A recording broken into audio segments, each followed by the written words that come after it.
Hello, everybody, and welcome to another episode of the Vernon Richard Show. I am Greetings, Richard. and I am Vernon. So, firstly, thank you all for listening, subscribing. We're getting an incredibly positive response, which is fantastic. Lots of people have been advertising the podcast on our behalf, so huge thanks to those people.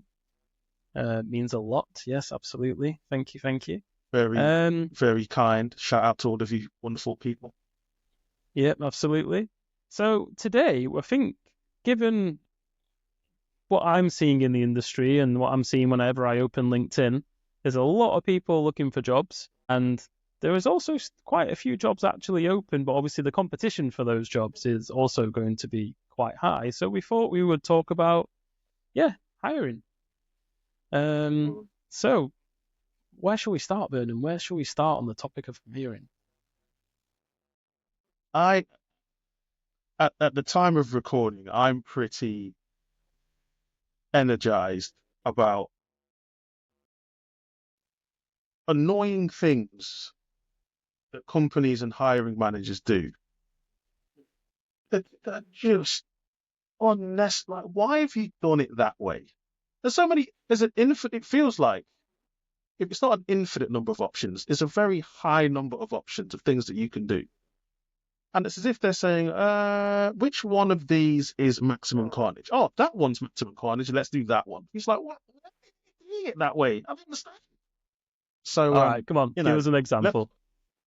Well, I just posted about this one recently at the time of recording. So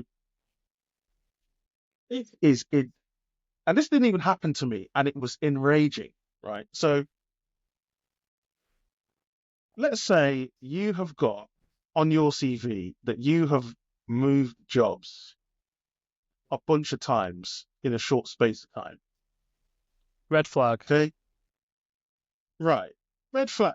You would be interested in that. That is not the issue. The issue is not in your head thinking, oh, that's a red flag. This is the issue. I think at that point, you got three options. Option one is that CV is going in the bin. I've been burned by that before, and I don't want to go anywhere near that. And then you got option two, which is to satisfy your curiosity as soon as possible and try and figure out, is there an easy way that I can find out if this red flag is red? Or if it's just, oh, there's a reasonable explanation for it. Which is 99% of the time the case. I am biased to option two. I'm not going to lie. I'm putting it out there, people. I am biased to option two because there have been too many situations where I've been hiring, or indeed I have been the person trying to get hired, where there's a really good explanation for whatever weirdness red flag is on there. And it's like, oh, this works out really well. But then there's a third option, which is to basically go through the entire interview process. Take this person through the entire interview process, the whole thing. 3 rounds at least, maybe 4 if you include talking to the mother. See how hyped up I am? Maybe 4 if you include talking to the recruiter. Yeah. Only to turn around and say, oh, that thing that I saw weeks ago, actually, yeah, it's a pain in the arse. Can't really. Nah, don't like that. You're in the bin. I had no intention of hiring based on that red flag. I just don't get it. Don't get it. What I would say there is I'm not convinced they didn't have any intention, right? I think it's this person isn't quite perfect, so we're going to continue with this other person. But when they use that as an excuse and didn't seek the clarification, then I think it's weak. To turn around and say it's because we felt that you would leave in 5 months because you left your other jobs in 5 months, that's weak. If they'd said something along the lines of, I don't know, contextualize it against the reasons you gave for leaving those jobs in 5 months, then maybe it has a slight more weight to it. Because if you do have multiple people in the pipeline, you do have to, not in the pipeline, that's not the right word either, right? You've got 3 strong candidates and you want to talk to them all. Oh, hell, mate, listen, I think I said in my post, I have no issues. Let's be grown up and realistic. In this market, if I'm hiring, I think I used this phrase in my post. It's like being a kid in a candy store. There are so many amazing people available, right? I've got it So open actually. Let's have a look. talking to people this will absolutely be in the show notes. If I can't even put my own post in the show notes, then It I is failed. kid in a candy store. There you go. Yeah, it's like being a kid in a candy store, right? So you're looking for the best candidate you can. So yeah, like talk to as many people, including people with red flags. Here's my issue. This feels like, and since this, this is a podcast about software testing, software quality, and software development. This sounds like finding an issue in production when you could have found it when you started talking about the bloody feature in the first place. Yeah. That's what this feels like. So why did that question that we dislike as testers? Why didn't you find that bug? We dislike it because it can be weaponized. I'll speak for myself. I dislike it because it can be weaponized. Not because I think it's a particularly bad question. I think it's a legit question. Like, how could we have found this earlier? And that's what gets triggered for me, admittedly quite violently, in this situation. It's like, if this was a big issue for you, man, why did you not seek to... If you look at this EV, there's things you get excited about, and there's things you get turned off by. You're like, ugh, I don't like the look of that. So when I've been in that situation, I'm like, I want to understand what this is. And on that post, it's going to sound like I'm just like going against you just to keep you riled up, right? Yes, he is, people. That analogy against the bug, right? You could also view that as it's there. I know it's there, but it has no impact right now because that part of the system is not being exercised or not being used. Right, and then later on the context changes where now this person B or feature B gets turned on, which actually starts utilizing that other part of the code, which now brings the problem to the foresight, right? If person B never arrived, those red flags might not be red flags anymore. They might not even matter because of the people I now have left to pick, that seesaw of trade-offs doesn't need to be done. Whereas now when I'm trading you off against feature A and person B, they suddenly become important again. So I think the excuse of using them is weak. I think that's wrong, right? Because you should have, you're basically saying I didn't do enough question asking earlier on, or enough reason or understanding. But I think to bring it back into the judgment and seesaw trade-off later on is not that necessarily a bad thing. But I think using it as saying, yes, you job hopped, you're going to job hop again, that's weak because you don't know they job hopped. You have no idea why they had 5 jobs in 2 years, right? The economic situation being what it is, there are so many reasons that are legitimate and likely outside of somebody's control that they may have had multiple jobs. Absolutely. You know what I mean? Well, I was going to say, just while you were talking, we're calling it a red flag. And that's also, what's the term for where, it's bias? just, bias. Yeah, we're treating it, we're saying the word red flag when actually I don't think it is a bad thing. I actually don't. I think again it's contextual. You need to know why. I think it's noteworthy.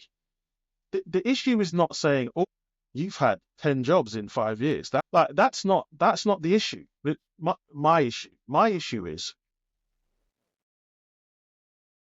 I take somebody through the entire process to then loop back to the thing and say, well, you've had this many jobs in 5 years, so it does. Well, that was true at the beginning of nothing that happened in this process has changed that objective fact. So I'm saying, at least make a token effort. No, I'm not saying that. Try and get to the bottom of that and decide early. And a friend of mine replied on the post. So shout out to you, Wayne. So Wayne is a recruiter, Wayne Bennett. You should definitely hit him up if you're looking for a job, particularly if you're in Manchester. And his reply to my post was really nice. He said, well said, Vern. It's a fine line as we as recruiters / talent / HR teams should ask the question or hiring managers to get clarification as soon as they see what they feel is a red flag on the CV, rather than dismiss straight away. We have to be sure we also understand our client's environment, cultures, etc., to be able to challenge what is a red flag or a potential asset for that judgment to be made. It also makes for great conversation and understanding, because there may be other qualities that come from this clarification that are not clear on the CV, and I found this to be true over the years. And so that it's that I'm talking about. You know, especially if you're using a recruiter. It's like, man, use the recruiter. That's what the recruiter's there for. It's like, hey, recruiter, this looks weird. Get to the bottom of that. And here's why. Because I got nailed by this 2, 3, 4 times. I don't want to get nailed again. But the rest of this person's CV looks incredible. So if they could just get that squared away, I'm happy to source this person. But can you just check that out? Because, you know, it's not like we're living in a part of the economic cycle where redundancies are some random thing. You know, people are getting made redundant. People are taking jobs because of the financial environment that may actually not be a good fit. Yes, it's a stopgap for a lot of people. Like, and you know it. You know, so it's like, okay, it's not. You know, I've got 10 requirements as the candidate. Maybe this thing has, I don't know, 4, 6. I don't know whatever. And then you say, well, I'll take a chance, because, you know, it's not like it's 1 or 2. I'll take a chance. And so if you go through, you're like, actually, this isn't a good fit. Let me try and find another one. Like, we need to be a little bit more understanding of the fact that, you know, it's the power dynamic that I dislike. And I guess that will bring us on to another part of the topic, actually. So I don't want this to sound as if, you know, us job seekers are, oh, please help me, employer. It's like, that's not the energy I'm trying to give off. You know, and with that in mind, maybe there is some guidance that what do you do when you're in this situation to try and mitigate these kind of problems when you're job hunting? Because you were job hunting more recently than me. I was job hunting when 2021, but you've just got a new job. This year. Was it? Yeah, it was this year. It started at the end of January. Yeah. So what did you do to try and overcome these things, or what was your mindset going into that situation? I think there's a few benefits that I have individually. Like, I've got a massive network, so obviously that's going to be an advantage that I had. So I think that, you know, utilizing your network is a a definite must. And if you don't have one, then, you know, consider start building one. You know, because you don't, again, like you've just said, you don't know what the economy is going to do. I've not been in the red flag situation. Actually, that's not true, right? A long time ago when I was contracting, this is the thing that made me laugh when you brought this red flag thing up. When I was contracting, I got asked about it during contracting, right? Because it went 1 year, 6 months, 1 year, 6 months, 6 months. And they were like, this is a year contract. Are you going to leave in 6 months? So I was like, no, that was a 6-month contract. Yeah. You'll never guess what? That was a 6-month contract. And so was that one. And that one was a year. And it was really funny. It was like, why didn't you stay for longer? I was like, because it was a 6-month contract. Like, this how contracting works. But I've not been in that boat from a full-time hiring point of view.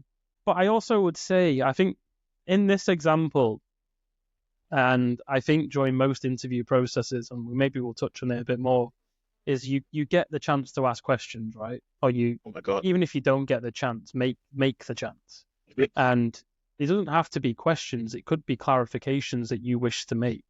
So you could bring it up. You could say, you might notice that I had 4 jobs in 5 years. Let me explain to you. Sure, come on. Exactly. Let me explain to you why that was the case.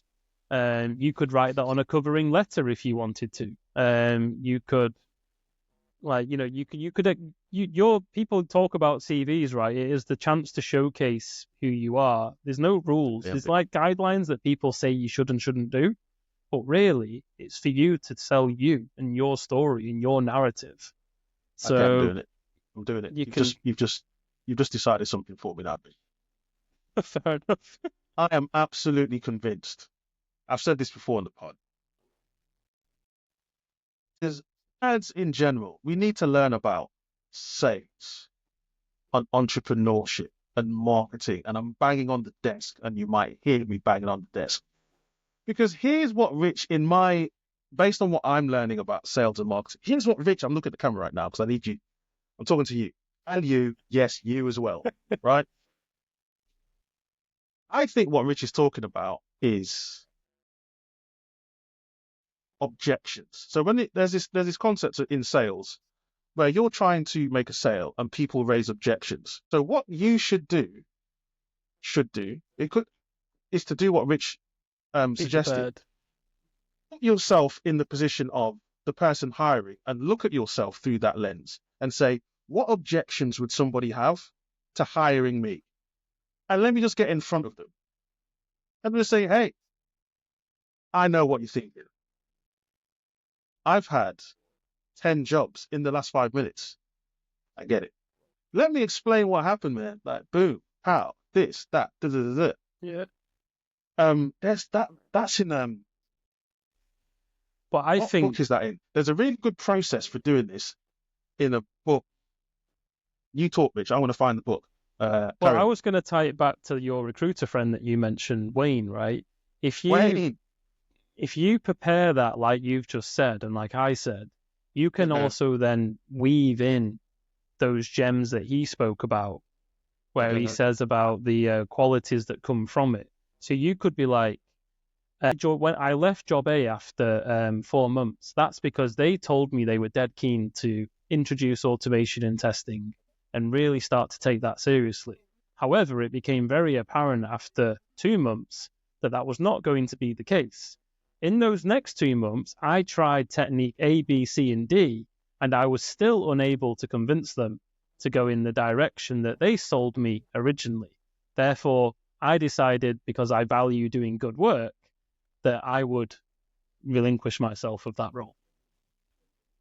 You get to control that. I think that's it.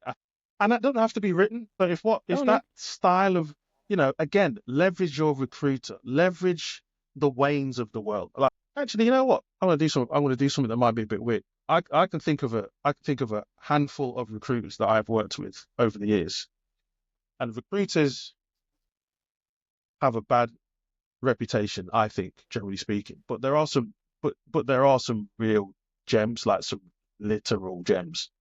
And I will link to those in the show notes, actually, because I think they're awesome. Like Wayne will be one of those. And there'll be a handful of others. But the book I wanted to recommend was called Never Split the Difference by Chris Voss. What is the process? There's a process in there that he talks about. Oh, that's gonna bug the ever-living crap out of me. But I'll put it in the show notes because there's this really good process in there when you're negotiating, let's say, with somebody, or you're in a dialogue with somebody, and you just want to get in front of. I'm gonna raise this objection. I'm gonna be honest about something before you feel that you need to. And I feel like when we're hiring, I think that lens of that perspective of what objections is this person going to have to hiring me for this role? Why not do it?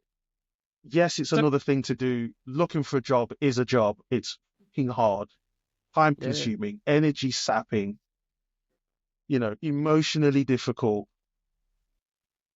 Well, this is another option that you could consider. And if you don't want to write it down, leverage the recruiter. If the recruiter's worth their salt, if they're any bloody good, they should be helping you with this, which is why actually I think I'm going to link to the people that I rate on the tech recruiter side. We were planning what to discuss tonight, right? And I mentioned the topic of naming things, right? But I'm not going to go into that topic explicitly. But what you've just mentioned as well, right, about these objections, right? Testing, we might call that a risk, right? So if you think of reading the CV, if you test your CV, what risk could you think of that someone might raise based on what you've written. And that could give you a few options. Number one, rewrite it. Or number two, prepare for these objections and these risks and how you would go about mitigating them when you get the opportunity to stand in front of someone. And if you prepare for that, most likely the thing that they might bring up, you might already have an answer ready. Or at least you might be able to weave 3 or 4 of your risk and answers together to formulate a response on the fly and not feel so rushed and panicked like we sometimes do feel in interviews, right, when you don't know what's coming. And I think in this example where we were talking about potential red flags, right, there's another example that comes up for me on the other side that I've sold this story in the past multiple times, but when I was hiring for an automation engineer, you would get CVs that basically would say things like, I built a framework from scratch. I implemented automation. And they were red flags for me, right? But I still see it now. And the reason why it was red flag for me is sometimes that was not what the job was offering. And they hadn't, I could reframe that. If I was on the other side, if I was trying to get the job, I could reframe that to fit most job descriptions. So let's say they don't want a framework, they've already got one, right? I could change my building of a framework to, I know several design patterns that increase maintainability of frameworks, right? So so therefore I'm telling them I probably might be able to improve your existing framework, right? Or if it's a job spec that says they want to build a framework, they already know you think you can do that because you're applying. So instead, talk about how you would do it or how you've done it in the past. I've used patterns A, B, and C. We were able to reduce testing by 10 hours to 2 hours or whatever, right? We were able to improve our feedback time. We were able to reduce test data creation by 90%. Whatever, actually tell the story as opposed to build a framework. I want to know why you built a framework. Why did you choose Java? Why did you go down that route? Why did you not buy a framework? Is that like it's almost like you're giving a little mini experience report? It's almost like basically, selling. It's more, I want to hear your, I've got a Twitter post where I think I explain this in more depth, right? But you're not showcasing your actual experiences and skills by saying I built a framework. Right, I don't think you're selling yourself short by saying that. Contextualize it and give it more meat and give it more verification of the skills that you've actually put in to build a framework. It is not easy to build a framework from scratch, and you're hiding all that complexity and skill in a single sentence whilst you're trying to sell yourself against hundreds of other people. Like, You're getting me hyped. Share some of the story. Yeah, you get me hyped right now. That's such good advice because that's another skill. Storytelling. Absolutely, yeah. It's almost like another meta skill. I don't know how much we go into that. People definitely I've talked about it for sure. I've been to presentations where people talked about it, but I'm not sure how well appreciated it is actually. And that's another. What you're talking about there is could be another useful tactic to use. Absolutely. For those of us that are in the job market right now. It came up today on LinkedIn. I think it was Mr. Hybe Scopes talking about people not knowing the value that they do again. It's like, why did you stop testing? Why are you testing? See? And people can't explain that story. So when you get your job spec and you say, what did I do?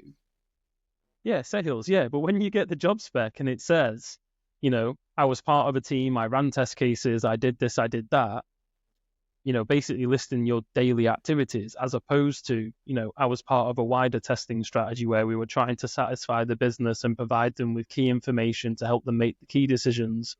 We did that by doing A, B, and C. I personally introduced F, and that enabled us to improve our thing by whatever, right? Again, sales, but more about the narrative and the justification, the reason of the work, not the work itself. Here's the thing though, Rich. So let's say, like, what are you saying to me right now? So I'm looking for this job. You're telling me I've got 2 pages to work with, and I've got to go into this massive storytelling situation on every frigging job or role that I've had. Are you insane? Like, what? I'm not doing that, Rich. Like, how do I solve this problem? I got to tell this story, and I've got 2 pages to work with. What do I do? Maybe, but you will jump out of that pile by doing that. So, like, your CV will stand out because you even attempted to like have a few sentences of a more of a narrative approach than just a list of daily tasks that you did.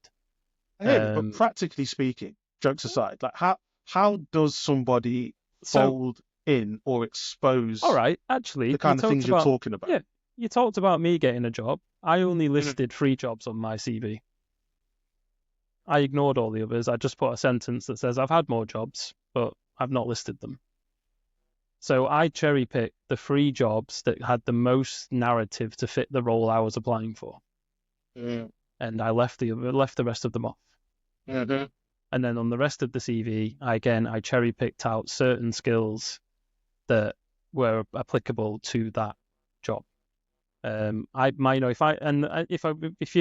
If you really want to know what I did do, because you've asked that question, right? My actual CV ended up being like 8 pages long because I did the same thing for every job. I wrote them out as value that I brought as opposed to the tasks that I did. Okay, so are you saying that you had an 8-page long CV that you could then break apart and reassemble depending on the role that you were going for? Yeah. So you're like, okay, I'll take that piece, and that piece. There's the 3. Yep. Boom, send that. Okay, that's. And also, I rewrote several. So 3 of my previous jobs were applicable to a DevRel role that I was applying for. Okay. But the description of my value was very different because it was more aimed towards the DevRel activities that I'd done. So I could have just had a list of all the tasks that I did and kept it the same for both.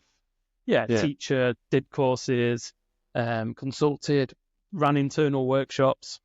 Yeah. You know, all those things applied to the tester role and the DevRel role, but I didn't.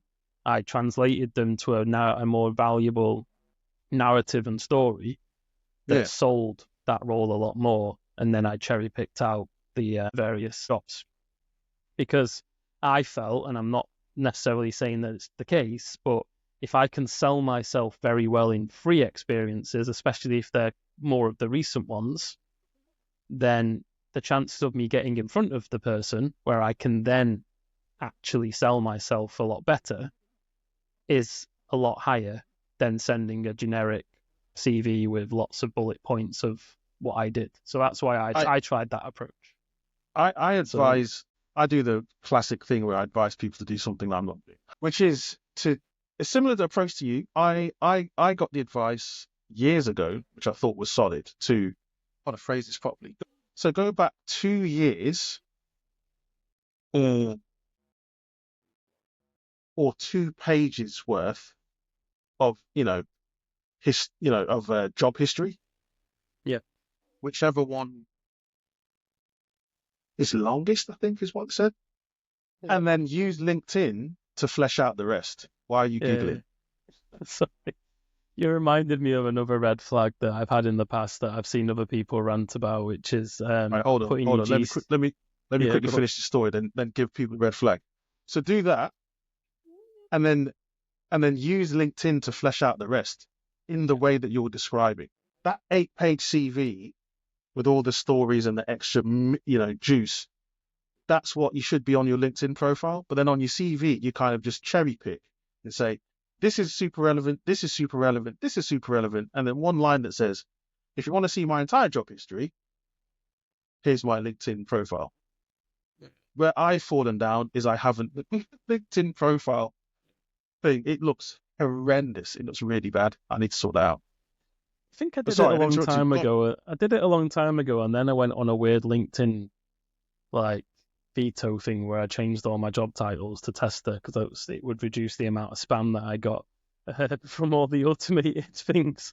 Yeah, 24 LinkedIn is a different place, man, than where we met it. Yeah, no. The other thing I was going to say, and I'm not dissing on having GCSEs, but a lot of people would include GCSEs taking up space on your CV. You know what I mean? You've got limited lines to sell yourself, and you're including things like GCSEs, and maybe a degree is relevant in some places if you've got one, but like GCSEs is like it's like not for the type of roles that I imagine most of our audience are applying for, right? If you're straight out of school and you're trying to get into like a testing boot camp or something, then yes, right, it makes sense, right? But if you're 10, 15 years into your career and you're moving jobs, no one gives a shit about your GCSEs. So You'd think yeah. that. I know I can think of at least one company that made a big deal of that. Really? I my am goodness. being very serious. And I know that the person this applied to listens to the podcast. And when they hear me talking, they will remember the conversation that we had about that thing. So I won't name any names, Okay. but they absolutely were grilled. When I say grilled, man, I mean grilled on their flipping, we're talking multiple decades ago. I don't even have the evidence anymore. Like, it's like, what I don't remember, how does the, please, dear hiring manager, please explain what this has to do. What happened in the 90s, 80s, or whatever? What does it have to do with what's happening in this role in 2020, whatever? Like, right. insane. But here's the thing. Here's the tricky thing that I find when I'm job hunting is that one person will say, you've got to do a cover letter. If you don't do a cover letter, then I am throwing your CV in the bin. And literally someone else will say, with equal and opposite conviction and passion and energy, if I see a cover letter on your application, bin, I ain't got time for that shit. I've got 2,000 applications to go through. I'm not reading 2,000 letters. I want to hear that shit. So you kind of, I think that I have found personally that the ultimate hack, if you like, for job hunting is your network. Yep. And in 2024, it shouldn't be cringy to talk about personal brand. It might feel icky, but I think, the very first person who spoke, I remember this because I remember where I was. The first person who explicitly told me about this was Alan Richardson, the evil tester, at a London tester gathering, man, at least 11 years ago. And to be fair, if you don't know who Alan Richardson is, you need to get to know. This guy thinks so differently about pretty much everything. It's ridiculous. And you need to go and consume as much of his material as you possibly can because it's awesome. The first tester I ever met, Alan Richardson. And see, this guy. Person. So he said he's different gravy. So he said part of the reason, so he wrote a book. He wrote the first book that I personally heard of that was teaching people how to use Selenium. And he said part of, not all, but part of the motivation for writing the book was so that he could put it out into the market. And when he's trying to hire, he's like, if someone says that they read the book, he's like, oh, amazing. This person is serious. Like they're trying to learn this thing and they've gone and found this book. Amazing. The thing that the reason why I'm bringing up this story is because he said it had to be before 2013. It was definitely before 2013. That's what I'm saying, at least 11 years ago. He said, the first thing I do, Vern, if someone applies for a job, I Google them immediately. It was 2013. Yeah. I Googled them, Vern, because I want to know who they are. Who is this person? I'd like to just, do they have any blogs? Are they doing anything cool? I just want to know who they are. Like, and if they don't have anything, if I can't find anything, he's like, oh, that's a bit. He almost sounds a bit deflated. Like, I can't find anything. That's not good, is it? Well, I'll still chat to him. But imagine that. So imagine now you fast forward to 2024. I think what I will say is I think it's a massive missed opportunity if you're not. And I don't mean you're trying to be the next LinkedIn influencer. That's not what I'm talking about. I'm just saying your LinkedIn profile should be well taken care of. It shouldn't be neglected necessarily. So you don't have to be active on there like posting stuff here, there, and everywhere. But at least have a little bit of activity, make sure it's kept up to date so that when people hit, because they will look now in 2024, everybody's looking. So, give them something cool to find. Again, sales, have curate something that puts you in the best light possible so that you can get the thing. And where the networking comes in is because it's more useful for someone to introduce you to a hiring manager than for you to go in blind. I think that's a more powerful thing. And then also you get other people looking for jobs on your behalf. So if you let people know, hey, if you let your network know, hey, I'm available and I'm looking for X, Y, Z, then you've now got your network bringing jobs to you instead of you. It's a different scale. So, and if you don't have a network yet, then it doesn't even matter what the job, obviously we're in the development space, right? Testing space, quality space. But this applies to so just start building up your network, man. Building up your contacts, be useful, be friendly. The key to social media is the social part. So Be sociable. Not to derail the mood, right? But I think it might be worth having a chat about this. So the LinkedIn profile, right? And, being there, selling yourself. Now, I had a deep like journey with regards to this, right? So back in September, when I was personally in the darkest place I've ever been, I posted a pretty traumatic video to LinkedIn as a shout for help, right? Which led to some interesting conversations with people about what do I do with that video when I was job hunting. Do I take that video down because it might put people off? Or do I leave it up there as a kind of true representation of who I am and where I've been and where I'm going and where I am now, right? And in the end, I think people have split opinions, but in the end, I kept it up because my conclusion was I wouldn't want to work for somebody who viewed that as a negative thing. However, I would also know that it would definitely lead to me not getting interviews at some places who would go, that person clearly has mental health problems and challenges, even though it was long ago.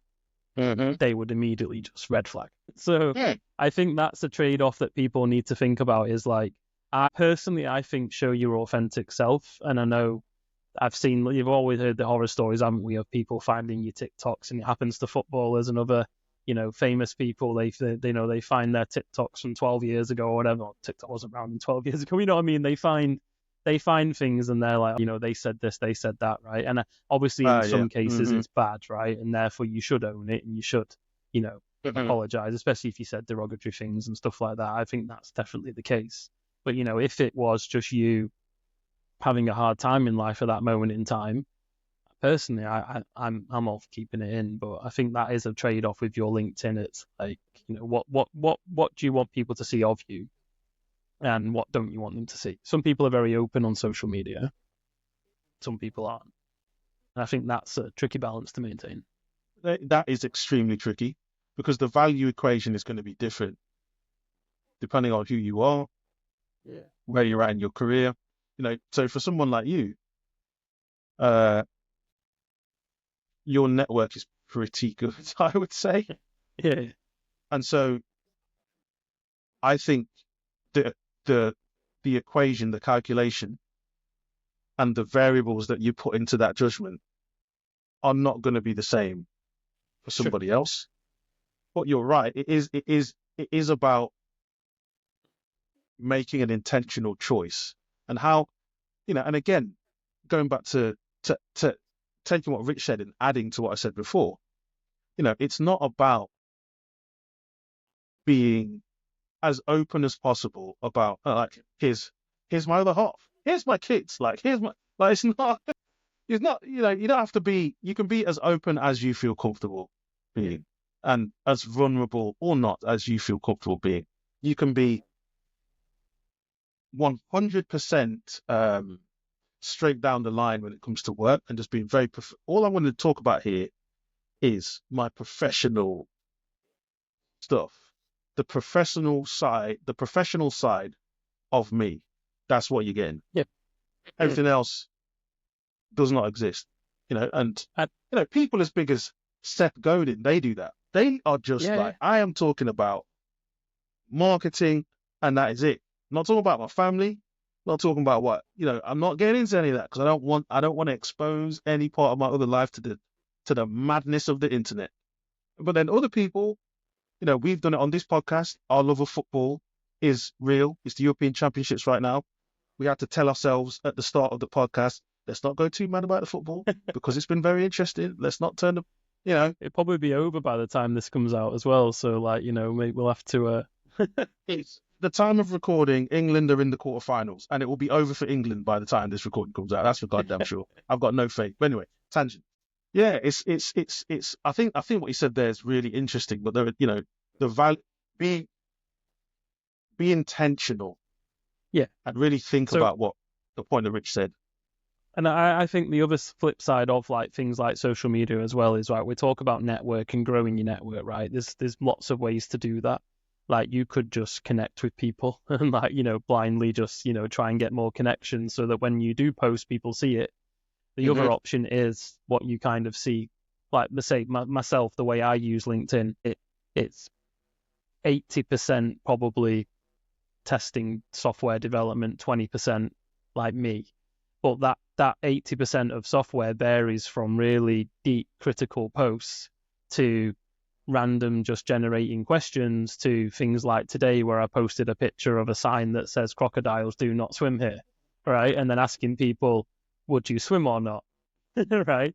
But we should have a pod about that, just a whole pod about that. But that post is testing related, but also shows a side of me where, I want to be that humorous, or it's a little bit about my personality, right? I could have written a very lengthy post about how to write requirements to deliver the same message as I delivered in a silly meme that got shared on the internal Slack at work that I thought that would be quite funny on LinkedIn. That's funny. Yeah. And then I just changed the question as opposed to what they said. So I think little things like that, you can go about your network by sharing your knowledge. You can go about it by posting things that encourage other people to reply and question themselves and their skills. You can make little videos like I used to do, little meme, little TikTok-y style, funny videos that make people laugh. I know people followed me because I was posting them regularly for a while. And you could also just be I think this happens a lot less than it used to, and I want to start doing it. So, for example, on LinkedIn, I saw that a certain individual visited a rival podcast via LinkedIn and posted themselves sitting very proudly and smiley in front of said rival's neon sign.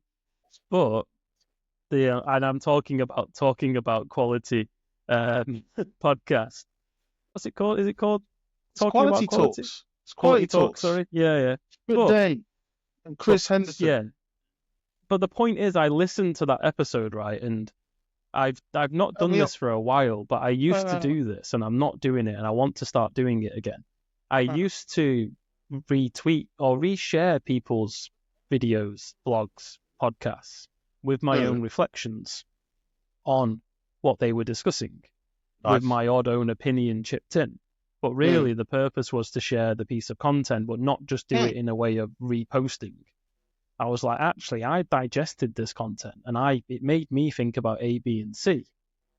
Therefore, I wanted to post the fact that, number one, it was worth listening to. Number two, I've digested it and had a reflection, and here are my reflections. And I actually had several from that podcast, which I didn't do because I was walking as I was listening to it. And I thought, let's just record a quick video and just stick it out there. But I didn't. But I wish I did. But I'm definitely going to start doing that because I think that's another. So basically, that's another way of building up your network on LinkedIn is when you read a book or a talk or watch a talk or listen to a pod, share what you thought about it. Even little things, just saying this was a real brilliant listen, I highly recommend you listen. That's the minimum. Well, actually, that's slightly better than just reposting. And then even better than that is sharing what it made you think about. So that's another way of building your network. So yeah, sharing other people's content, sharing what you got from reading or listening, watching that content, marketing various other people's, events and works and stuff like that. And then also asking your own questions and, sharing your stories is the biggest one, I would say. If you've had something at work and you've had a reflection at work where you've gone, that was absolutely awesome, I should share that. Obviously, make sure you're allowed to share stuff. But, just basically little stories that say, you know what, earlier today I was struggling with A. I researched and I found nothing that helped me with that. And then it clicked. And then I discovered D, C, and E. And that helped me solve my problem. You've now helped someone bypass A, B, C, and D and jump straight to the answer because you shared. And I've said this before on the pod, it hysterically made me laugh when I had a selenium problem and I Googled it, and the first result in Google was my own blog, and I opened it, and I gave myself my own answer, and was like, fucking idiot, off you go. But that ties me also nicely into one more final thing that I really wanted to talk about from a job spec and a CV point of view, because I think it applies to both. And that is the way we talk about skills and what is skills. Because you often see job specs, right, that say skills, Selenium, Cypress. That's not skill, right? That's a tool. And then you also see CVs that say, here's my skills, and they list tools. And I think it's a common practice that it's okay to you're not going to be, not tough points for doing it, but I would rather see you list your skills at knowing, for example, how to create maintainable automated tests. That's actually a skill that you have, and you're able to do that with Selenium. Why do you know so many tools? Mainly because maybe you have the skill of being able to discover new tools. You have the skill of being able to evaluate new tools. You have the skill of being able to do quick proof of concepts of new tools. They're your actual skills, not a list of tools. And I think it's the same when we see job specs. Sometimes they fall short of listing the skills and responsibilities that they want from somebody, and they get fixated on a tool, as opposed to, they want someone who can write UI automation, who understands design patterns, understands locators and weights and all these other things that go with automating a UI. Yet instead, they explicitly say that, this tool and that tool only. I think that's laziness, in my opinion, of what they want. They want someone who can come and implement UI automation and can probably learn new tools. Because while you want Cypress today, in a year's time, you're probably going to want Playwright. And then in a year after that, it's going to be a different tool. So you're better off hiring. What you actually want is someone who gets UI automation, someone who knows how to discover tools, learn tools quickly. It's just currently you've chosen Cypress as being that tool. People, I think often it's laziness from both sides. That's what I'm trying to get at. I think it's laziness from the CV writing and the job spec writing. I wouldn't categorize that as laziness. I think what it is the art of writing CVs. I don't think is something that is discussed very much. And true. Once again, I'm looking distracted because I'm frantically hunting for a blog post from the absolutely wonderful Elizabeth Zagroba, and I'll put the link to it in the show notes, where she had this really interesting approach to writing your CV or your resume, call it whatever you will. And she has this alternative way of writing a CV, and forgive me, Elizabeth, if I'm getting this wrong, but she'll say things like, here are some, to your point, here are some tools that I've used in the recent past. Like I was using these last week, so I can definitely do these right now. And she'll go, bang, like I did these things. And then there's another section where it goes, these are things that I've done before, but I haven't done them for a few years. Like, I thought, sir, that's interesting. You know what I mean? That's really different. That speaks to your point. It's like, okay, there's a bit of a story there. I'm not just blindly listing things.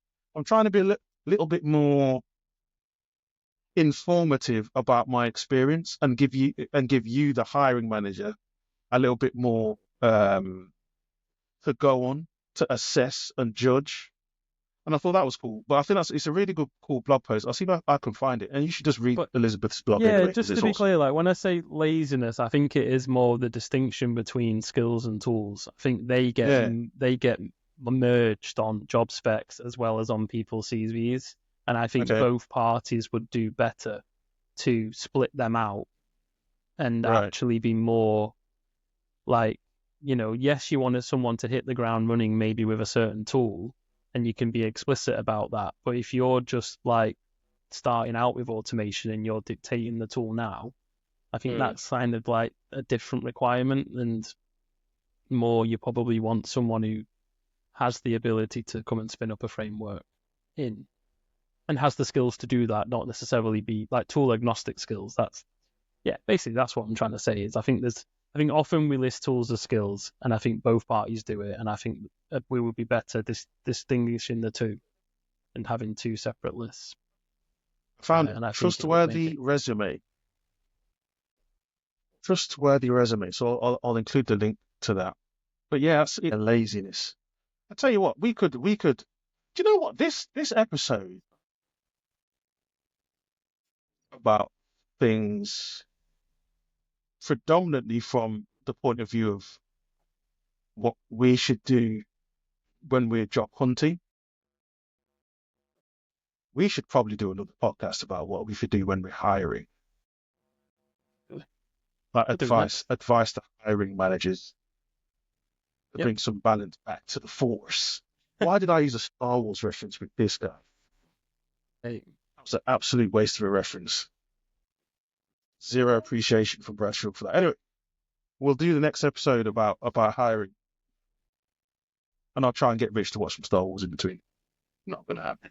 Okay, after that, it's time to carry on with the Star Wars references. What is it? Beam me up, Vernon. Beam me up, Scotty. Something like that. Is that?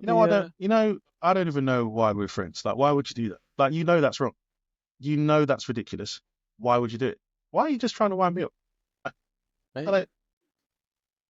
Beam me up, Scotty, and Star Wars. Ladies and gentlemen, he calls himself the friendly tester. It's a lie. I just want to go on record to say that. Yeah, we'll have to edit this out now. Yeah, we're done. I hope you enjoyed the episode. I hope you're enjoying the episodes. Please subscribe, follow. We are... Go on, mate. Before you sign off, I would love to hear what you think about what we said in this episode. But more importantly, is there any advice that you think we didn't give that would be really helpful for people to give? I mean, I've thought of something. I'm just going to say it now so I can remind myself to put it in the show notes. It's this concept of never search for a job alone, never search alone.